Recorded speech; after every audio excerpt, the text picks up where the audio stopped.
आप सभी शिक्षार्थियों को मेरा सादर प्रणाम। मैं मुकुंद आप सबका स्वागत करता हूँ मेरे पीएसआरएम स्टडी चैनल में। आज की वीडियो में हम लोग जीन पियाजे के संज्ञानात्मक विकास के सिद्धांत को समझने वाले हैं, जानने वाले हैं।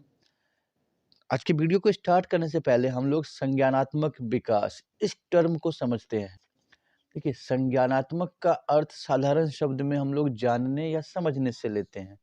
संज्ञानात्मक विकास को हम लोग मानसिक विकास के लिए शाब्दिक रूप में प्रयोग करते हैं। बालक की जो मानसिक विकास की प्रक्रियाएं होती है, हम लोग उसे संज्ञानात्मक विकास कहते हैं।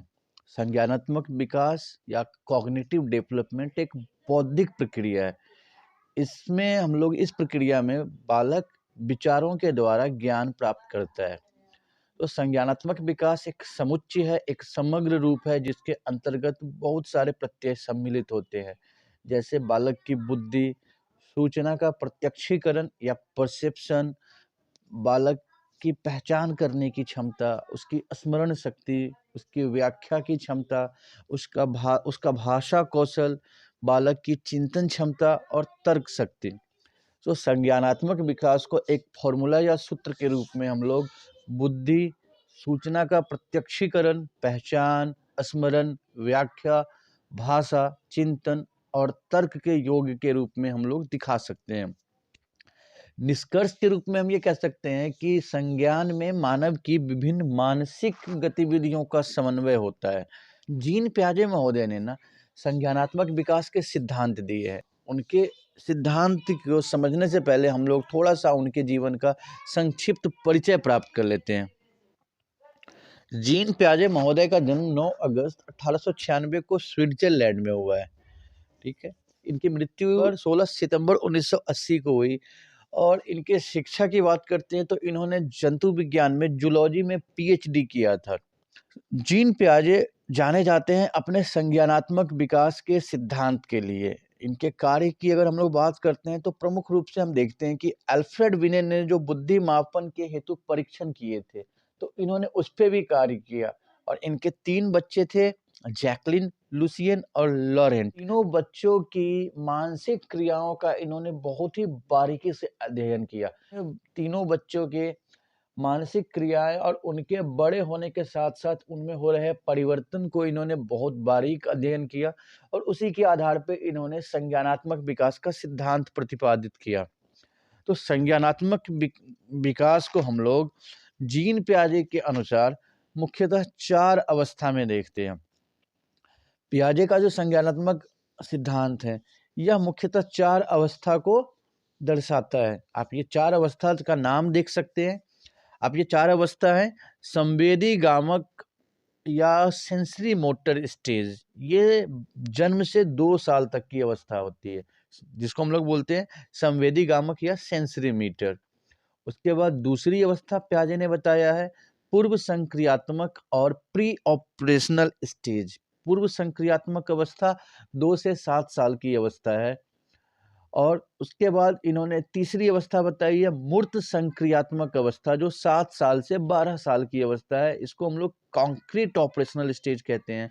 और चौथी अवस्था जीन पियाजे ने बताई है वो है औपचारिक संक्रियात्मक अवस्था और फॉर्मल ऑपरेशनल स्टेज, जो 12 साल से आगे की अवस्था है। हम लोग क्रमबद्ध तरीके से इन चारों अवस्थाओं के बारे में समझेंगे। और इन अवस्थाओं के अध्ययन से पहले हम लोग कुछ महत्वपूर्ण शब्द को समझ लेते हैं, जो इन सिद्धांत को, इन अवस्थाओं को समझने में सहायक सिद्ध होंगे। तो चलिए हम लोग कुछ महत्वपूर्ण शब्द को पहले समझ लेते हैं। सबसे पहले शब्द हम लोग देखेंगे स्कीमा। देखिए, स्कीमा से कहने का मतलब हमारा बालक का जो भी अपना समझ होता है, बालक जो भी चीज़ें देखता है, जो भी चीज़ें उसके संपर्क में आती है, बालक उस पे गहन रूप से ध्यान देता है। और वो जो बालक ध्यान देता है तो उसके मानसिक पटल पे उसकी एक समझ बनती है, वही बालक का स्कीमा कहलाता है। तो हम लोग साधारण शब्द में कह सकते हैं कि स्कीमा बालक का अनुभव या समझ है। किसी चीज़ के को लेके उसके मन में जो समझ है, जो छवि बनती है, जो वो समझता है, वो बच्चे का स्कीमा कहलाता है। फिर हम लोग देखेंगे एक वर्ड अनुकूलन। अनुकूलन वातावरण के हिसाब से खुद के ढालने की क्षमता को कहते हैं। बच्चा वातावरण के हिसाब से खुद में जो परिवर्तन करता है, खुद को जो ढालता है, उसे हम लोग अनुकूलन या एडॉप्टेशन कहते हैं। अनुकूलन के माध्यम से व्यक्ति अपने पूर्व अनुभव और नवीन अनुभव के बीच में संतुलन स्थापित करता है। देखिए, बालक जो पहले सीखा हुआ होता है, बालक का जो पूर्व ज्ञान है या उसने जो पूर्व में अनुभव किया है, और जो उस नया अनुभव है या नवीन ज्ञान है, इन दोनों के बीच में सामंजस्य स्थापित करना और उसके अनुरूप परिस्थिति विशेष में व्यवहार करना अनुकूलन कहलाता है। अनुकूलन की प्रक्रिया को हम लोग 2 हिस्सों में देखते हैं। अनुकूलन की प्रक्रिया को हम लोग 2 हिस्सों में देखेंगे। एक है आत्मसातीकरण, इसको हम लोग एसिमिलेशन कहेंगे, और एक है समायोजन या समावेशन, जिसको हम लोग एकोमोडेशन कहेंगे। ठीक है ना? तो आत्मसातीकरण में हम लोग क्या देखते हैं कि बालक ना नए ज्ञान को पूर्व ज्ञान के साथ संबंध जोड़कर अपनी समझ विकसित करता है। जैसे देखिए, बालक का जो पूर्व अनुभव या ज्ञान है और जो नया अनुभव या ज्ञान है, उनमें संबंध स्थापित करके बालक कुछ समझता है। जैसे आप देखेंगे, छोटा बच्चा होता है ना, वो निप्पल चूसता है वो, और निप्पल चूसने में उसे आनंद की प्राप्ति होती है। जो बिल्कुल छोटे बच्चे होते हैं, तो वो क्या करते हैं, बाद में वो उनके हाथ में जो भी खिलौना आता है, वो उन्हें भी चूसने लगते हैं। तो इसको हम लोग कह सकते हैं एसिमिलेशन की प्रक्रिया या आत्मसातकरण की प्रक्रिया, जिसमें पूर्व ज्ञान को नवीन ज्ञान के साथ संतुलित किया जाता है, समन्वय किया जाता है, जोड़ के नई चीजें प्राप्त की जाती है, नए अनुभव की प्राप्ति होती है। जबकि हम बात करेंगे समायोजन या समावेशन, तो समावेशन क्या है ना कि नवीन अनुभव प्राप्त करने के पश्चात पूर्व अनुभव व विचार में जो बालक परिवर्तन करता है, उसे एडजस्टमेंट या एकोमोडेशन कहते हैं, समायोजन या समावेशन कहते हैं। देखिए, बच्चा कोई नया अनुभव प्राप्त करता है, तो उससे क्या होता है कि उसके जो पूर्व के अनुभव है, वो उसमें परिवर्तन करता है। नए विचार को प्राप्त करने के बाद बालक पूर्व के विचार में परिवर्तन करता है, जिसे हम लोग समायोजन कहते हैं। जैसे देखिए, बच्चा ना बिल्ली को जानता है, पर पहली बार कुत्ते को देखने पर उसे वो बिल्ली ही समझता है, लेकिन बाद में बालक कुत्ते और बिल्ली में अंतर कर पाता है। तो ये उसका समावेशन कहलाएगा। ठीक है ना? तो हम लोगों ने स्कीमा और अनुकूलन को समझ लिया है, और अनुकूलन के अंतर्गत 2 मानसिक प्रक्रियाएं, आत्मसातीकरण, एसिमिलेशन और समायोजन, ये समझ लिया है। फिर हम लोग देखते हैं एक और शब्द, संरक्षण। संरक्षण को हम लोग वो समझ सकते हैं कि संरक्षण वह अवस्था है जिसमें बालक यह समझने में सक्षम हो जाता है कि वस्तु के स्थान या आकार में परिवर्तन से उसकी मात्रा में परिवर्तन नहीं होता है। बालक जिस अवस्था में यह समझने योग्य होता है कि वस्तु के स्थान या आकार में परिवर्तन करने से उसकी मात्रा में परिवर्तन नहीं होता है, तो यह अवस्था, यह क्षमता संरक्षण कहलाता है। जैसे देखिए, आपने ये चित्र देख सकते हैं, यहाँ पे ए और बी 2 बीकर हैं जिसमें पानी की समान मात्रा है, ठीक है? अब बी वाले बीकर से एक सी बीकर में पानी को डाला गया है, जबकि आप देखेंगे तो सी का आकार, सी की चौड़ाई बी से कम है, ठीक है ना? लेकिन पानी उतना ही डाला गया है, तो बच्चा यहाँ पे समझ लेता है कि सी में पानी डालने के बाद भी पानी की मात्रा वही रहती है। तो इसको हम लोग कहते हैं संरक्षण, यानी बच्चा जो एक चीज को समझ लिया, जो जो बालक एक विचार या अनुभव को प्राप्त कर लेता है, फिर वो उसको सुरक्षित रखता है, नई परिस्थितियों में भी उसको उपयोग में लाता है, ये कहलाता है संरक्षण। संरक्षण से तात्पर्य उस क्षमता या प्रत्यय से है जिसके आधार पे हम कह सकते हैं कि मूर्त वस्तुओं के आकार में या स्थान में परिवर्तन करने से उसकी मात्रा में परिवर्तन नहीं होता है। मूर्त वस्तुओं के आकार या स्थान में परिवर्तन से मात्रा अपरिवर्तित रहती है। यह मानसिक क्षमता संरक्षण कहलाती है। और उसके बाद हम लोग एक और महत्वपूर्ण शब्द देखेंगे, विकेंद्रीकरण। विकेंद्रीकरण से हमारा तात्पर्य बालक में किसी वस्तु के बारे में वस्तुनिष्ठ और वास्तविक ढंग से चिंतन और तर्क करने की योग्यता है। तो ये कुछ महत्वपूर्ण शब्द हैं जो हमें पियाजे के संज्ञानात्मक सिद्धांत को समझने में सहायक होंगे। अब हम लोग ना एक एक करके जीन पियाजे के संज्ञानात्मक सिद्धांत के अनुसार विकास की अलग अलग अवस्थाओं का अध्ययन करते हैं। सर्वप्रथम हम लोग देखते हैं संवेदी गामक अवस्था और सेंसरी मोटर स्टेज। जन्म से लेके 2 वर्ष तक की अवस्था जिसमें बच्चा इंद्रियों के माध्यम से मानसिक क्रियाएं और भावों को प्रकट करता है, संवेदी गामक अवस्था कहलाता है। देखिए, संवेदी गामक और सेंसरी मोटर नाम से ही क्लियर है, नाम से ही स्पष्ट है कि इस उम्र में बच्चा अपने सेंस ऑर्गन का यूज ज़्यादा करेगा, इंद्रियों का यूज ज़्यादा करता है। इंद्रियों की गतिशीलता के माध्यम से बालक खुद को अभिव्यक्त करता है। इस अवस्था में बालक वस्तुओं को छूने, पकड़ने, मुँह में रखने, उन्हें चूसने में आनंद का अनुभव करता है, आनंद की प्राप्ति करता है। इंद्रिय जनित गामक अवस्था की अगर हम विशेषताओं की बात करते हैं, तो हम ये कह सकते हैं कि मानसिक क्रियाएँ इंद्रिय जनित गामक क्रियाओं के रूप में प्रकट किया जाता है। बालक की मानसिक क्रियाएँ हैं या मानसिक उसके जो अनुभव हैं, बालक उन्हें अपने इंद्रियों के माध्यम से, इंद्रियों की गतिशीलता के माध्यम से या इंद्रिय जनित गामक क्रियाओं के रूप में प्रकट करता है। बच्चा अपने और वातावरण के बीच के अंतर को समझने लगता है। इस अवस्था में बच्चे को जिस क्रिया में आनंद का अनुभव होता है, बालक उसकी पुनरावृत्ति करता है, बालक उसको बार-बार करता है, दोहराता है उसे। जैसे आप देखे होंगे कि कुछ छोटे बच्चे जो वो चमकने वाले जूते पहनते हैं, जब वो चलते हैं, ज़मीन पे पैर रखते हैं तो जूते चमकने लगते हैं या उससे आवाज़ आती है और बच्चा जब इस चीज़ को अनुभव कर लेता है, तो वो बार-बार ज़मीन पे पैर पटकेगा। या कई ऐसे खिलौने होते हैं जिससे सीटी की आवाज़ निकलती है या किसी अन्य तरह की आवाज़ निकलती है, तो बच्चा देखेंगे उस खिलौने को बार-बार दबाएगा। तो ये दिखाता है कि बालक को जिस क्रिया में आनंद की प्राप्ति होगी, उसको वो बार-बार करता है। बालक में ना इस अवस्था में अस्थायित्व का बोध होने लगता है। अस्थायित्व कहने का तात्पर्य है कि बालक के मस्तिष्क में वस्तु की छवि अस्थायी रूप से बनने लगती है। जैसे बच्चा अपने छुपाए हुए खिलौने को खोजने का प्रयास करता है, तो वो अपने खिलौनों को पहचानने लगता है। देखिए, इस अवस्था के में देखेंगे आरंभ में बालक अनुकरण के माध्यम से कुछ शब्द सीखता है, लेकिन 2 वर्ष के होने तक वह कुछ वाक्य स्वतंत्र रूप से भी अभिव्यक्त करने में सक्षम होता है। यानी 2 साल के एज तक बच्चा कुछ-कुछ बोलना सीख जाता है, कुछ वाक्यों के माध्यम से अपने आप को प्रकट करना सीख जाता है। इस अवस्था में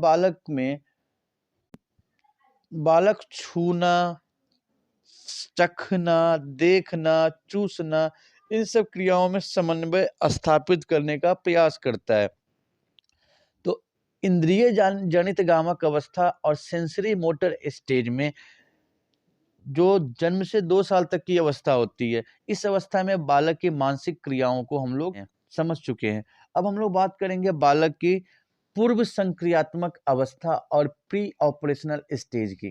प्री ऑपरेशनल स्टेज यह अवस्था 2 से 7 साल की होती है और जीन पियाजे ने इस अवस्था को 2 हिस्सों में बाँटा है। जीन पियाजे पूर्व संक्रियात्मक अवस्था और प्री ऑपरेशनल स्टेज को 2 हिस्सों में बाँटते हैं। पहला है पूर्व संप्रत्यात्मक अवस्था और प्री कॉन्सेप्चुअल स्टेज और दूसरा है अंतर्दर्शी अवस्था और इंट्यूटिव स्टेज। तो पूर्व संक्रियात्मक अवस्था को इन्हीं 2 हिस्सों में हम लोग समझते हैं। सबसे पहले देखते हुए चलते हैं पूर्व संप्रत्यात्मक अवस्था और प्री कॉन्सेप्चुअल स्टेज। ये प्री कॉन्सेप्चुअल स्टेज की अवस्था 2 से 4 साल की होती है।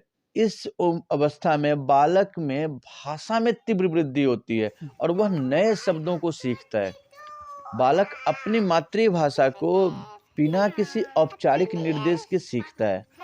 बालक इस अवस्था में वस्तु का नाम सुनकर उसकी छवि को पहचानने लगता है। साथ ही साथ वह इस अवस्था में परिवार के अन्य सदस्यों की आवाज़ भी पहचानने लगता है। इस अवस्था के आरंभ में बच्चों में दोषपूर्ण संप्रत्यय होता है। जैसे वह बच्चा देखेंगे ना आप इस अवस्था में, तो वह सभी पुरुषों को पिता ही समझता है और सभी स्त्रियों को माता समझता है। लेकिन इस अवस्था के अंत में वह परिवार के सभी सदस्यों में अंतर करने में सक्षम हो जाता है। बालक इस अवस्था में क्रियाशील होते हैं और वह परिवार के बड़े सदस्यों की क्रियाओं को देखकर उसका अनुकरण करते हैं। देखिए, इस अवस्था में बच्चे ना बहुत ज़्यादा एक्टिव होते हैं और अपने घर के बड़े लोगों को जो भी काम करते हुए देखते हैं, वो उसी का अनुकरण करते हैं, उसी की कॉपी करते हैं। बालक निर्जीव वस्तुओं को भी सजीव समझता है। देखिए, इस अवस्था में ना क्या होता है कि बालक को ना सजीव और निर्जीव में अंतर नहीं महसूस कर पाता। उसे लगता है कि निर्जीव वस्तुएँ भी सजीव हैं। जैसे कार, हवाई जहाज को या उसके खिलौनों को वो सजीव ही समझता है। ज़मीन पर जब बच्चा गिरता है तो देखिएगा कई बार ना बच्चा ना ज़मीन पे पैर पटक के मारता है या अपने घर के बड़े लोगों को कहता है कि जिस चीज़ से भी उसे चोट लगी, उसे मारते हैं। बड़े लोग ना उसको मार के दिखाते हैं, तो बच्चा खुश हो जाता है। कई बार देखेंगे अभी ठंड लग रही है, बच्चा जब चादर ओढ़ के सोएगा तो अपने खिलौने को भी वो चादर ओढ़ा देता है। उसे लगता है कि उसके खिलौने को भी ठंड लगती होगी। तो ये इस अवस्था में बालक सजीव और निर्जीव में अंतर महसूस नहीं कर सकता है। इस अवस्था को ना सजीववाद कहा जाता है या एनिमिज़्म कहा जाता है। इस अवस्था में देखेंगे पूर्व संप्रत्यात्मक अवस्था में बालक बालक इस अवस्था में आत्म केंद्रित होता है। जैसे उसे लगता क्या है कि वो जो सोचता है ना, सभी वैसे ही सोचते होंगे। उन्होंने बात किया ना कि बालक को लगता है कि जब उसे ठंड लगती है, तो उसके खिलौनों को भी ठंड लगती होगी। तो बालक की जो अवस्था होती है, उसके अनुसार सभी की वही अवस्था होगी। तो इस उम्र में बालक आत्म केंद्रित होते हैं, ईगोसेंट्रिक होते हैं। तो हम लोग ना प्री कॉन्सेप्चुअल स्टेज 2 से 4 वर्ष की अवस्था में बच्चे के मानसिक क्रिया या मानसिक अनुभव को समझ चुके हैं। अब हम लोग बात करेंगे अंतर्दर्शी अवस्था या इंट्यूटिव स्टेज की। अंतर्दर्शी अवस्था ना बालक के 4 से 7 वर्ष की अवस्था है। इस अवस्था में बालक अधिक परिपक्व होने लगता है। इस अवस्था में बच्चे में क्रमबद्ध तर्क का अभाव होता है। जैसे वह जोड़ना, घटाना, गुणा आदि सीख लेता है, मगर इन नियमों को नहीं समझ पाता है वो। इस अवस्था में बालक में परिवर्तन, जिसे हम लोग रिवर्सिबिलिटी भी कहेंगे, रूपांतरण, जिसे ट्रांसफॉर्मेशन कहते हैं, इनके गुण बालक में विकसित नहीं होता है। बालक संरक्षण के नियमों को ठीक से नहीं समझ पाता है। जैसे हम लोग बात करते हैं, हम लोगों ने संरक्षण की बात की थी। जो पुराना अनुभव है, जो पुराना ज्ञान है, उसको वो अस्थायी रूप से यूज करता है, प्रयोग करता है। लेकिन अभी इस अवस्था में बालक में संरक्षण का अभाव होता है। हमने पीछे बात की थी कि संरक्षण वह अवस्था है जिसमें बालक यह समझने में सक्षम हो जाता है कि वस्तु के स्थान या आकार में परिवर्तन से उसकी मात्रा में परिवर्तन नहीं होता है। तो इंट्यूटिव स्टेज में हम लोग क्या देख रहे हैं कि बालक संरक्षण की क्षमता का अभाव होता है। जैसे यदि हम किसी लचीली चीज की समान मात्रा को गोलाकार, आयताकार व बेलनाकार बना दे, तो बालक उसकी मात्रा को समान नहीं समझ पाता है। उसे लगता है कि ये अलग अलग मात्रा है। वैसे ही हम लोगों ने उदाहरण लिया है कि अगर हम पानी की समान मात्रा को एक गिलास, लोटा या अन्य बर्तन में रखें, तो बालक उनकी मात्रा का सही अंदाजा नहीं लगा पाएगा। तो इस अवस्था में बच्चे में संरक्षण की क्षमता का अभाव होता है। इसी प्रकार बालक ना नियमों को सही तरीके से नहीं समझ पाता है। जैसे बच्चा ये समझ लेता है कि 2 को 3 से गुणा करेंगे तो 6 होगा, लेकिन बच्चा यह नहीं समझ पाता कि 6 को 3 से भाग दे तो 2 आएगा या 6 को 2 से भाग दे तो 3 आएगा। तो इस प्रकार से बालक अंतर्दर्शी अवस्था में नियमों को सही तरीके से नहीं समझ पाता है। सो इंट्यूटिव स्टेज के बाद हम लोग अब देखने वाले हैं मूर्त संक्रियात्मक अवस्था और concrete operational stage. Concrete operational stage ना 7 से 12 साल की अवस्था होती है। इस अवस्था में बच्चों में समस्याओं का तार्किक समाधान करने की क्षमता विकसित होती है। इस अवस्था में बालक में ना प्रतिवर्ती और रिवर्सिबिलिटी और रूपांतरण की प्रक्रिया की समझ विकसित होती है। जैसे हम लोगों ने यहाँ पे देखा है कि बालक जो समझता है, वो जैसे आप देखेंगे ना, बच्चे ना यहाँ पे 1 से 100 तक की गिनती गिनेंगे, फिर बच्चे 100 से 1 तक की गिनती भी गिन लेते हैं। तो वो क्या करते हैं, जो चीज़ वो समझते हैं, वो उसको रिवर्स भी करना जानते हैं, ठीक है ना? बालक में तार्किक क्षमता का विकास होता है, लेकिन यह क्षमता मूर्त वस्तुओं तक ही सीमित रहती है। मूर्त संक्रियात्मक अवस्था की विशेषताओं की बात करते हैं। सबसे पहले हम देखते हैं कि इस अवस्था में बच्चे में लॉजिकल थिंकिंग डेवलप हो जाती है। लेकिन यह जो लॉजिकल थिंकिंग है ना, यह बच्चे में सिर्फ मूर्त वस्तुओं तक ही सीमित रहती है। मूर्त वस्तुओं या टेंजिबल ऑब्जेक्ट्स की अगर हम लोग समझेंगे कि बच्चे को जो दिखाई देता है, जिसे भी बच्चा छू सकता है, देख सकता है, वो मूर्त वस्तुएं हैं। तो बच्चा जो भी सोचेगा, उसका जो भी चिंतन है, वो मूर्त वस्तुओं तक ही रहेगा। बालक इस अवस्था में इंटेंजिबल थिंकिंग नहीं कर पाता है, बालक में अमूर्त चिंतन का अभाव रहता है, अर्थात वह अलग-अलग आकार की वस्तुओं को देखकर बड़ा या छोटा का तो पता लगा सकता है, मगर उनके भौतिक गुणों में तुलना नहीं कर पाता है। इस अवस्था में बालक में रिवर्सिबल थिंकिंग की क्षमता विकसित होती है, यानी हम लोगों ने अभी बात किया है कि बालक 1 से 100 तक की गिनती, फिर 100 से 1 तक की गिनती सुना देता है, तो वो चीज़ों को उल्टे क्रम में समझ लेता है, वो रिवर्स करना सीख जाता है।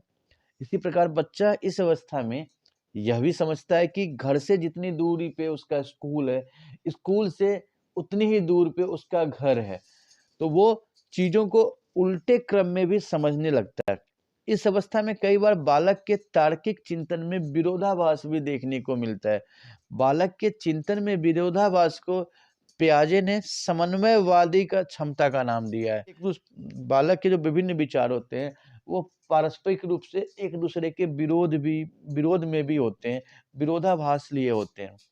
तो तार्किक चिंतन में विरोधाभास की क्षमता को जीन पियाजे ने समन्वयवादी क्षमता या सिंक्रिज्म का नाम दिया है। तो ये हम लोगों ने जीन पियाजे के मूर्त संक्रियात्मक अवस्था को देखा है। अब हम लोग देखेंगे जीन पियाजे के संज्ञानात्मक विकास की चौथी अवस्था, जिसे जीन पियाजे ने औपचारिक क्रिया अवस्था या फॉर्मल ऑपरेशनल स्टेज का नाम दिया है। औपचारिक क्रिया अवस्था और फॉर्मल ऑपरेशनल स्टेज की शुरुआत 12 वर्ष से होती है। इस अवस्था में बालक ना अधिक चिंतनशील व अधिक तर्कशील हो जाते हैं। बालक अपनी समस्याओं को परिकल्पनाओं के आधार पर हल करने का प्रयास करते हैं। बालक खुद की समझ से प्रॉब्लम को सॉल्व करने की कोशिश करते हैं। इस अवस्था की अगर हम लोग विशेषताओं की बात करें, तो इस अवस्था में बालक जटिल व तार्किक समस्याओं को हल करने में सक्षम हो जाता है। बालक एक ही समस्या को अलग-अलग तरीके से हल कर सकता है। बालक में अमूर्त चिंतन की क्षमता से अमूर्त और काल्पनिक समस्याओं का समाधान करने की योग्यता विकसित होती है। अमूर्त चिंतन मतलब बालक जिन्हें देख नहीं सकता है, वो उसके बारे में सोच सकता है, उसके बारे में लॉजिक लगा सकता है। बालक वैचारिक चिंतन ज़्यादा कर सकता है। अब इस अवस्था में बालक में तर्क, विचार, कल्पना, निरीक्षण, परीक्षण और परिणाम के आधार पे उचित निर्णय लेने की क्षमता विकसित होने लगती है। बालक इस अवस्था में प्रयास एवं त्रुटि के स्थान पे सूझ व तर्क का प्रयोग करता है। देखिए, प्रयास एवं त्रुटि जो थॉर्नडाइक का सिद्धांत है, हम लोग आगे इसके बारे में जानकारी प्राप्त करेंगे। फिलहाल के लिए हम लोग ये समझते हैं कि प्रयास एवं त्रुटि का सिद्धांत यह बताता है कि निरंतर प्रयास करते रहने से त्रुटि की जो बारंबारता है, जो गलतियों की पुनरावृत्ति है, वो कम होने लगती है। ठीक है ना? तो प्रयास एवं त्रुटि के स्थान पे बालक क्या करता है, यहाँ पे सूझ और तर्क का प्रयोग करता है। बालक इस अवस्था में पारंपरिक रीति-रिवाजों को अपनी समझ के अनुसार उनका विश्लेषण करता है। देखिए, किशोरावस्था में किशोर सृजनात्मक और अन्वेषणात्मक कार्यों में चिंतन ज़्यादा करते हुए दिखाई देते हैं और इस अवस्था में किशोर एक क्षेत्र से प्राप्त अनुभव को दूसरे क्षेत्र में प्रयोग कर सकते हैं। तो ये थी औपचारिक क्रिया अवस्था की विशेषताएँ। हम लोगों ने आज के इस वीडियो में जीन पियाजे के संज्ञानात्मक सिद्धांत की 4 अवस्थाओं को देखा है। अब हम लोग देखते हैं कि जीन पियाजे के इस सिद्धांत का शैक्षिक जगत में, शिक्षा में क्या उपयोग किया जा सकता है। देखिए, जीन पियाजे का सिद्धांत अगर हम लोगों ने जो भी अवस्था देखा है, तो उनमें उन्होंने बालक को बहुत ही विशेष महत्व दिया है और शिक्षण में शिक्षकों के लिए बालक को महत्वपूर्ण मानना नितांत आवश्यक है। शिक्षण में बालक की रुचि, अभिप्रेरणा, अभिवृत्ति, इन सब पर शिक्षकों के द्वारा सकारात्मक ध्यान दिया जाना चाहिए। जीन पियाजे ने खेल के माध्यम से बालकों में संज्ञानात्मक विकास का समर्थन किया है। जीन पियाजे ने पूर्व संक्रियात्मक अवस्था में एनिमिज्म और सजीववाद, जिसमें बालक निर्जीव में भी निर्जीव को सजीव समझते हैं और बालक आत्म केंद्रित होते हैं, तो उनमें कुछ दोषपूर्ण प्रत्यय होता है। अतः शिक्षक जितनी जल्दी इन दोषपूर्ण प्रत्यय का समाधान करेंगे, बालक की इन दोषपूर्ण मानसिक क्रियाओं को दूर करेंगे, शिक्षकों के लिए उतना ही ज़्यादा ये सहायक होगा। देखिए, बालक ना मूर्त संक्रिय अवस्था में विभिन्न प्रकार के कार्यों द्वारा जैसे संरक्षण, संबंध और वर्गीकरण जैसे प्रत्ययों को समझने का अवसर बालकों को दिया जाना चाहिए। जब बालक मूर्त सक्रिय अवस्था में होते हैं, तो बच्चों को विभिन्न प्रकार के कार्यों द्वारा उनके अंदर संरक्षण, संबंध और वर्गीकरण जैसे प्रत्ययों को समझने का अवसर शिक्षकों के द्वारा प्रदान किए जाने चाहिए। बच्चों के शैक्षिक स्तर को उच्च करने के लिए शिक्षकों द्वारा अमूर्त चिंतन विकसित करने के प्रयास किए जाने चाहिए। जीन पियाजे का यह सिद्धांत, संज्ञानात्मक विकास का सिद्धांत, विभिन्न आयु वर्गों के लिए पाठ्यक्रम का निर्धारण और सहगामी क्रियाओं के चयन में सहायक होते हैं। शिक्षकों को चाहिए कि छात्रों को समस्या समाधान के लिए विभिन्न प्रकार की परिकल्पनाओं का निर्माण करने के लिए अभिप्रेरित करें। बालक जब अमूर्त सक्रिय अवस्था में हो तो शिक्षक उन्हें विभिन्न प्रकार की परिकल्पनाओं के निर्माण में के लिए सहायक अवसर प्रदान करें। शिक्षकों को छात्रों को समस्या समाधान के लिए प्रेरित किया जाना चाहिए। तो हम लोगों ने आज के वीडियो में जीन पियाजे के संज्ञानात्मक विकास के सिद्धांत को समझा है। अब जीन पियाजे के इस संज्ञानात्मक विकास के सिद्धांत और विकास की 4 अवस्थाएं, उनकी विशेषताओं को अब आप भली भांति समझ सकते हैं। और अगर आपको ये जानकारी अच्छी लगी, उपयोगी लगी, आप अपने अन्य मित्रों के साथ भी इसे साझा करें। धन्यवाद।